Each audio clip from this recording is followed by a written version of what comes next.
Now I know why they call it the month of May, because you may read one book, you may read every book that you have, or you may read somewhere that's in the middle.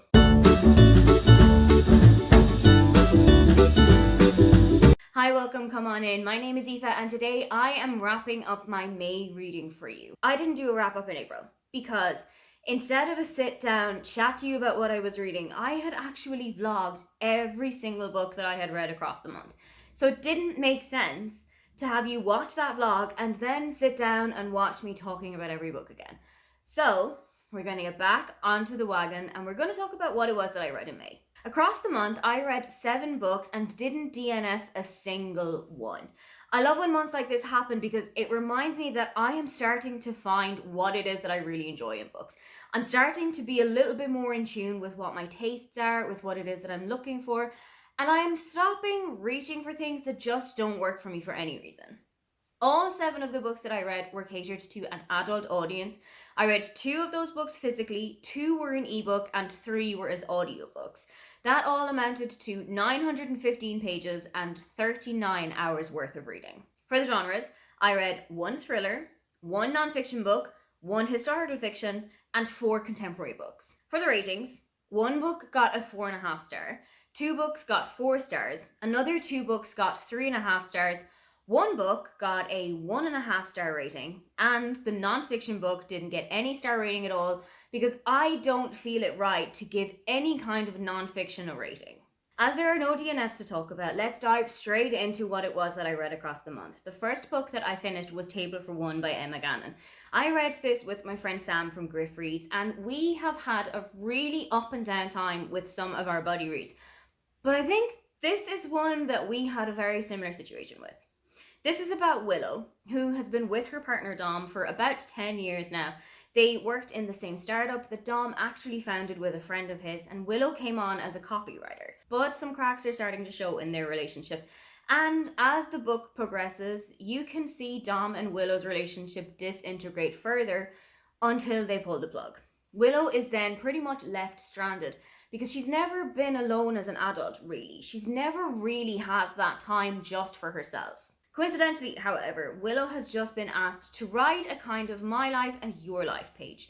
This is going to be what it's like to be firmly set in your relationship in your 30s versus your 20s of free time, no relationships, no responsibilities, no ties down. She's going to be writing this as a head-to-head with Naz, who is a 20-something-year-old influencer also living in London that has the life of luxury. As everyone on Instagram sees, she is living in the lap of the gods.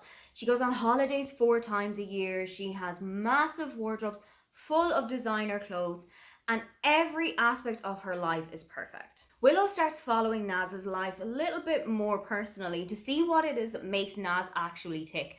And I thought that this was the most interesting part of the entire novel because it really does go into that what I put on Instagram versus what my real life is actually like. There's almost a night and day difference between Naz on screen and Naz in real life. And I thought that that was so interesting, that she's practically living on the poverty line, that she is completely slovenly and that her house looks like it would be on hoarders. There's just so much running around rampant in her life that it only seems like what's going well is what's on those Instagram squares. I think Naz was written, as Emma Gannon had written her, for me to not like her, for me to not associate with her, but I pretty much fell in love with Naz from the minute that we met her. I know that she is very much living a completely different life to what I might be living, but I also felt like she was really relatable in a lot of situations, that she felt like she couldn't really be who she truly is because there are so many eyes on her. There's so much of a pedestal that she has been put on that she feels like she has to be perfect in every aspect of her life, particularly in how she appears, particularly in her relationships, particularly in her mental health. And when things there aren't going so well, you can absolutely see the fallout immediately. Another fallout you see in this book is obviously Willow and Dom's relationship. I had a couple of questions about this one. I really wish that Willow had actually been the one to pull the plug, and I really wish that she had been the one to have the courage to walk away from something that wasn't working for her anymore, particularly when you see what kind of a person Dom is becoming. I also had my eyebrows raised that he was definitely going to come back at some point later on in the book. It did happen, and when it happened, I was so glad at what the outcome of this actually was, because you can really see just how much Willow has grown. But something else that I thought was so realistic in this book, and Sam and I had a very similar situation here, is that when Willow is in a relationship, she completely disappears into the confines of that. It's just her and Dom against the world.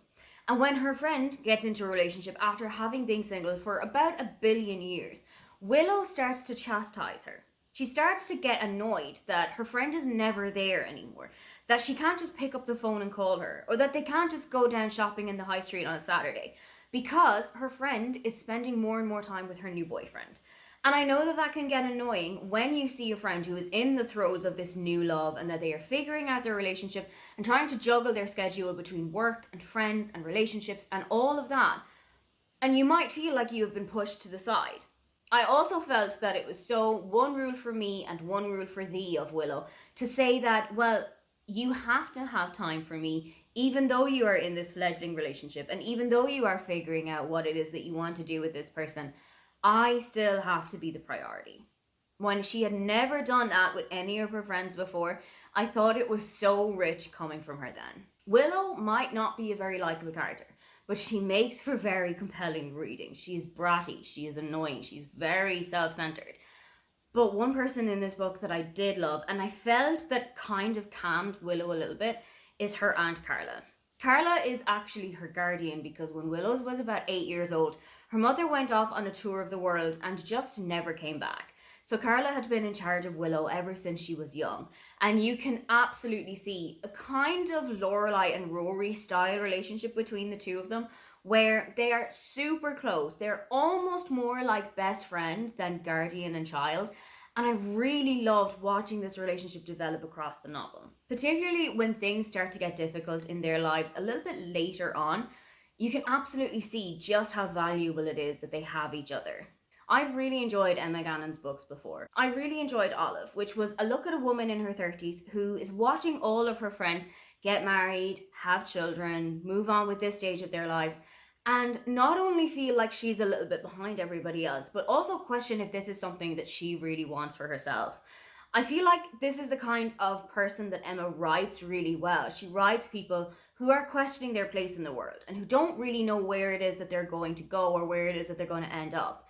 And I feel like Willow was exactly that kind of person. She felt very adrift at sea at times, and it almost felt like there was never a time that she knew where it was that she wanted to go or how it was that she was going to get there. I had a really great time reading this one with Sam as well. We had some really great discussions about the book itself and about things from the book that had happened to us personally.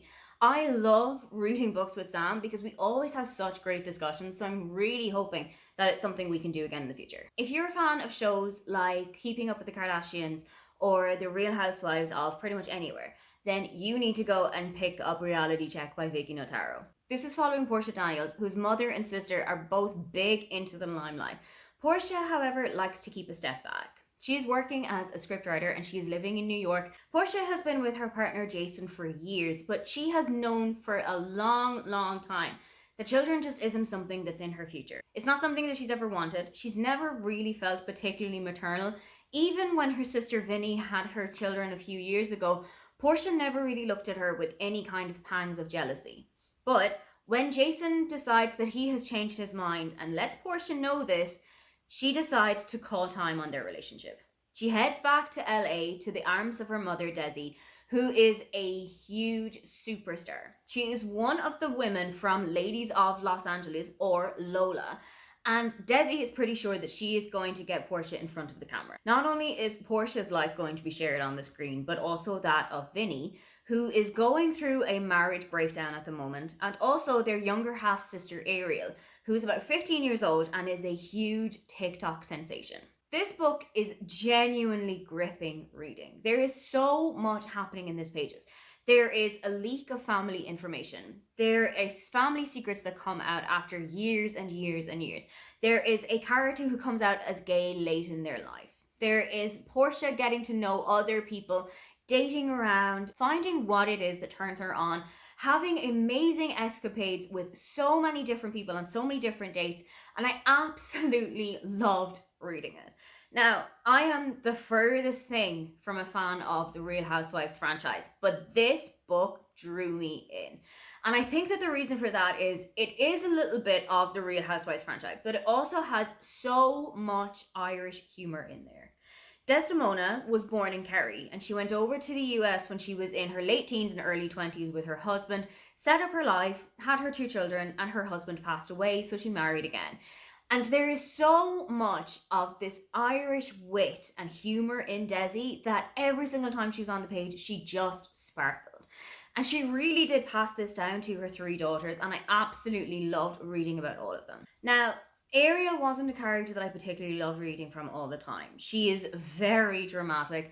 Everything that is wrong with the world is because of her or is personally offensive to her. And there were a couple of moments where I thought that Ariel is getting away with things a little bit too lightly, and I thought that there should have been maybe a little bit more of the book thrown at her for a couple of things. But other than that, I really enjoyed reading all of the characters in this book. There are so many people in here that I loved, but particularly David O'Shea, who is like the family stylist or a hairdresser. I absolutely adored him. He is from roughly the same area of Kerry that Desi had grown up in, and I absolutely loved the little connections when you see them speaking now and then, and I really just love how he integrated himself with the family. It was so wonderful to read. Something I am really glad of from this book is that Portia and Jason never actually got together. There was a couple of moments where you think it might happen. There are a couple of moments where it seems like they're going to go down that road, but they do separate by the end of the novel. And I really enjoyed this because kids is such a huge deal breaker. You can't have half a child to make somebody happy. And when one partner wants to have children and the other partner doesn't, it's really hard to find any kind of compromise, which is why it is such an inherent deal breaker for so many people. You can't not have a child when it's something that you've always inherently wanted, and you can't have children when it's something that you've never wanted, just to keep your partner happy. So when it was that they were on such different sides of the fence, they may have even been on different sides of the field, it was so important to me that they never got back together in the pages of this book. One criticism that I did have is that at times it felt a little bit too long. There were points of this book where I felt like, oh, everything has been wrapped up with a nice, neat little bow. Why do I still have so many pages left in this book? Why do I still have 120 pages left that I need to figure stuff out in? It felt at a couple of moments that the book could have just ended here and this would have been fine. For example, it could have ended on a family holiday to Kerry where everybody went back to where Desi had grown up over Christmas. That was a perfect point where I think the book could have ended, but instead it actually went on for another 50 to 70 pages. What happened to those 50 and 70 pages was interesting, but it just felt like the book had come to a natural stop, and it felt like that was happening a little bit too much. Maybe it's just time to wrap things up a little bit earlier. Now, this might just be because Vicky Antaro is a debut author, so it did feel at times like things had all been sorted out, but we still are keeping going. Maybe in her second book, Long Story, which has just come out, these will kind of be swept up a little bit tidier. Let's see how it goes. Then I read The World According to Cunk by Philomena Cunk, and this book is exactly what you would expect it to be. Philomena gives us her take on the history of the world in the only way that Philomena Cunk knows how, full of malapropisms and slight little turns of phrase that make things seem so much funnier than they actually were.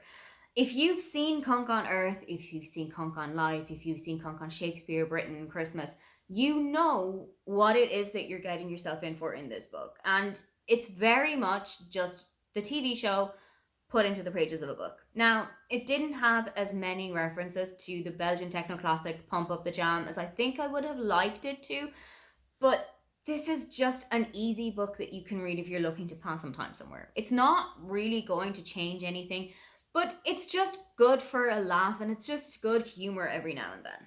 Then I read What Is in Line for possibly the worst book that I'm going to read all year, The Duke and I by Julia Quinn. This is the first in the Bridgerton series, and I really wanted to read this for a couple of reasons.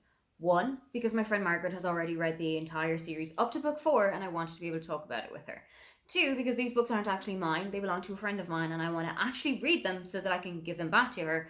And 3, I refuse to watch TV shows or movies or any kind of adaptation until I've read the source material. So if I wanted to watch the first series of Bridgerton, I had to then read the book that it was based on. And I really regret having done that. The book starts out with absolute father of the year, the Duke of Hastings, who basically fucks his wife to death, but as a product of this, is gifted with Simon, the heir to the dukedom. However, Simon has a major flaw. Simon has a stutter. And so his father completely casts him aside because no man with a stutter is ever going to be the Duke of Hastings. Simon is sent away to schools, and his father is away on business for years and years and years. Comes back when Simon's about 4 years old, and he has kind of gotten a handle on most of his stutter. Then we go forward a couple of years. Simon's father is now dead, and he himself is the Duke of Hastings. And he is back in London pretty much for the debutante season. Enter Daphne Bridgerton. She's the fourth of the Bridgerton children, the firstborn daughter, and she is in her second debut year, I think. And her mother is desperate to get a ring on that finger. Now, Simon and Daphne meet. Simon has no idea who Daphne is. Daphne has no idea who Simon is. But Simon is best friends with Anthony, who is Daphne's older brother. This is where so much of the conflict in this book comes in, because Anthony has huge problems with Simon and Daphne knowing each other, because he knows exactly what kind of person Simon is, and he also knows what kind of person his sister is. I thought that was an interesting way to do it. Up to and including, Anthony was ready to duel Simon to get him the hell away from his sister. Now, if it's gotten to the point that my brother is willing to kill someone so that they never lay a finger on me, I think it's probably time to step back. However, Daphne has never heard of the word consent. And this comes across not just in that scene that happens about 70 or so % of the way through this book, but over and over again, you're seeing moments where whatever Daphne wants, Daphne is going to get, and it doesn't matter who she has to step on to get there. As you can tell from my review, this book lit a fire of rage in me that just hasn't gone out since. Am I going to watch the series? I think so. Margaret has told me that the rape scene isn't done quite the same as it's done in the book. I'm interested to see in what context she means that. If it's done with a little bit more care, if it's done with a little bit more support, or if it is just blazed through in a ring of fire. I am interested in what the rest of the series is going to be like. But if it's anything like book 1, we are not going to get along. Then I went on and had a better time. I read Famous Last Words by Gillian McAllister. This was my first Gillian McAllister book, so I didn't really know what to expect when I went in there. If I was going to like the writing style, if I was going to like her storytelling vibes. But I had a pretty good time with this one. This is about Camilla, who after 9 months of maternity leave is going back to work for the first day on the day of the summer solstice. Things are getting a little bit eerie though. She can't find her husband anywhere in the house, so she drops her daughter Polly off to the nursery and heads into work, where she sees a breaking news on the TV. There's a hostage situation unfolding in South London, and the police have come to the office looking for her. Cam is worried. Because she hasn't been able to hear from her husband, she's pretty sure that he's going to be one of the hostages. But it turns out that he is actually the person holding everyone hostage. There are 3 people tied up with their hands behind chairs, blindfolds on, balaclavas, everything. And she is the only person who knows what it was that Luke had written to her on a note before he went out and left the house that morning. Cam is completely shell-shocked. She has no idea that this is something her husband would ever have been capable of. And this just doesn't seem like something that he would ever do. But the signs are all pointing to it, yes, being Luke. 7 years after the hostage situation ends, and with some casualties, you are transported 7 years into the future. Polly is now 7 years old and has never heard anything of her father, but is starting to ask questions because people in her class are starting to tell stories about what their father does and what they do with him at the weekends. And Polly is starting to wonder why her father doesn't love her. Why is her father not in her life? Why doesn't she ever get to spend time with her? And Cam is just never sure how to answer these questions. She is still trying to figure out what it was that happened to Luke, if he is on the run, if he was murdered, if something has happened, if he's in jail, living a different life, wherever he could be. She is also trying to work around her sister's infertility and miscarriage after miscarriage after miscarriage, and trying to keep everything going and trying to be as courteous and polite as possible to her sister, when things are starting to go wrong again and again. You also have the point of view of Niall. He is the hostage negotiator that was working on the day that Luke took the hostages in. And you're seeing what happened to him. He is still trying to get to the end of this story. He's still trying to figure out what it was that happened. And he is also still mourning the relationship that broke down that day. Because not only was it the day that Luke took the hostages in, it was also Niall's girlfriend's birthday. And he had once again put her to the side and had to go out on business. He is still trying to figure out what it was that went wrong with him and Vivian. He's still trying to get any kind of glimpse of what is going on in her life and trying to see if there's any way he can bring her back into his life. I thought that this story was so gripping and so interesting, particularly to the point where a third anonymous POV is introduced. I never really had any idea who it was that this person could be. It was always so kind of subterfuge. This POV has mentions of, if I tell my brother this, he's not going to enjoy it. So for a while I started thinking, oh, maybe this is Luke's brother. He's still alive somewhere and he's got his brother to come and tell him what Camilla is getting up to and what her life looks like now so that he can feel like he's still part of the family. But it turns out that it was a completely different person I had never even expected. There were a couple of people who walked in and out of the story, and I always had my suspicions up about everyone, to the point where I had my suspicions about the therapist that Niall goes to see for his PTSD. I was convinced that there was something going on with every single person who I was introduced to in the pages of these books. So when it turned out that it was actually somebody that I wasn't super worried about until things started to get a little bit out of hand, I knew that Gillian McAllister was a great author. A really interesting plot device that was used in this book, and used quite well, is the metafiction of a book within a book. One thing that I did wish about this book is that it had been laid out a little bit differently, because at times, the copy that I was reading, the book that Camilla was working on, was just the exact same font, the exact same size, everything as the book that I was reading about them. So I wish that it had done in italics. I wish it had been done in different font. Now, perhaps this is done in the final copy, because what I read was an ARC provided by the publisher. So maybe by the end of the final copy, or outside of a Kindle copy, it is done in italics, it's done in bolding, it's done in different fonts, it's done in two sizes too small, whatever. I just wish that it had been kind of differentiated a little bit differently to the narrative plot. But the concept of that book was so interesting. It turns up on Camilla's door in a black paper bag completely anonymously one day. It tells the story of Adam, who feels like they have so many secrets that they have to keep from everybody, and it goes through a day in their life and what it is like for them on a daily basis. I thought that this was such an interesting way to keep the story going and to keep my imagination going, because I started to think, what is the reason that I am hearing so much about this book? When the reason came to light, it truly did blindside me. Like I said, this was my first ever Gillian McAllister book, but it is definitely not going to be my last. I've heard some really great things about Wrong Place, Wrong Time, so I think that that's going to be where I go next in my Gillian McAllister journey. But if you have got any others that you think I need to go and pick up, why don't you let me know in the comments? My next read in May was another buddy read. This time I read 7 Days in June by Tia Williams with Julie from Keep Calm with Books and Coffee. Before I even go into what my thoughts are on this book, let me give you a dramatic reading of the first lines. This is probably my favourite first lines of any book that I've ever read. In the year of our Lord 2019, 32-year-old Eva Mercy nearly choked to death on a piece of gum.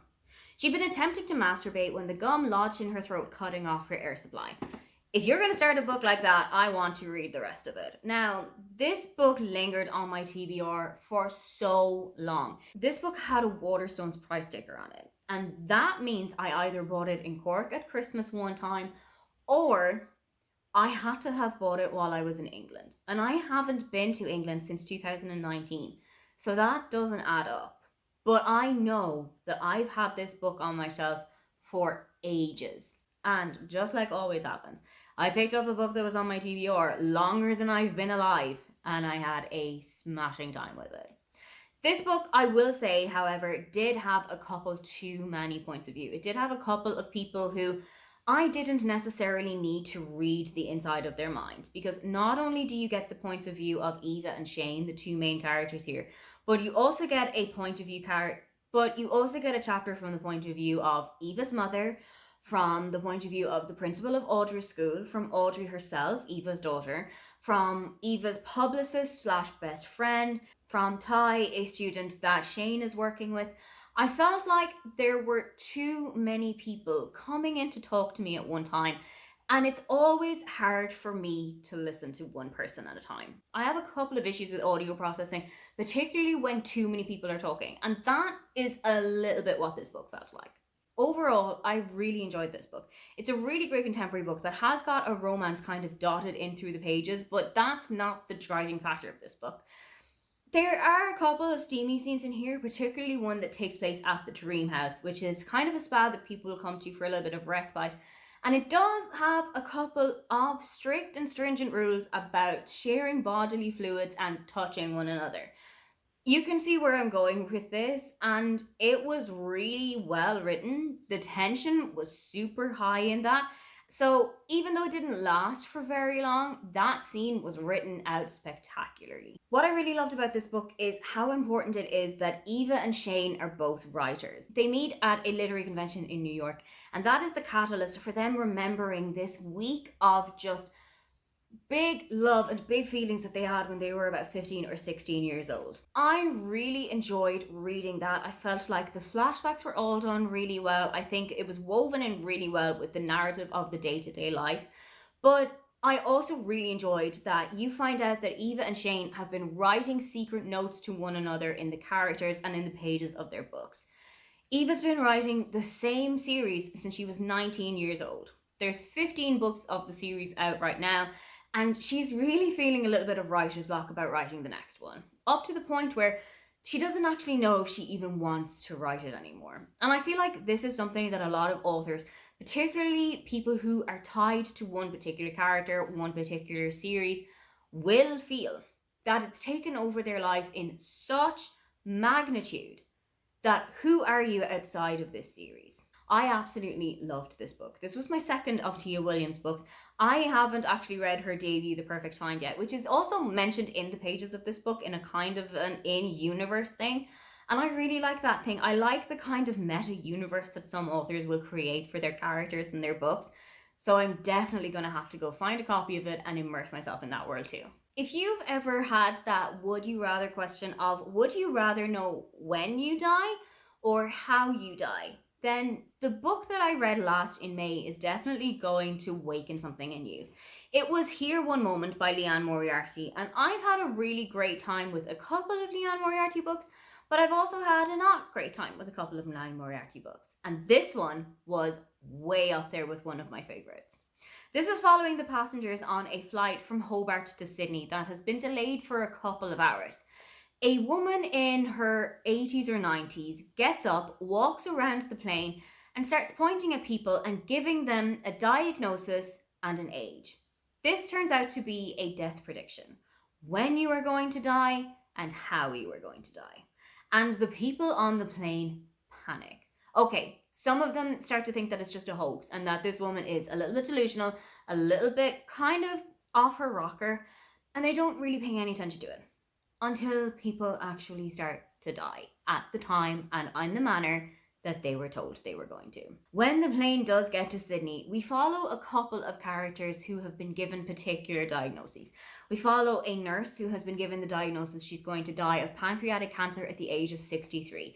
We follow a newly married couple, the wife of whom is told she is going to die of intimate partner homicide at the age of 24. We follow a family whose young son is told he is going to drown at the age of 7. And we also follow the flight attendant. She is told that she is going to self-harm at the age of 28. Difficult, because the flight took place on her 28th birthday. There are so many questions that pop up throughout the pages of this book. Do you live your life more carefully? Do you live your life more carelessly?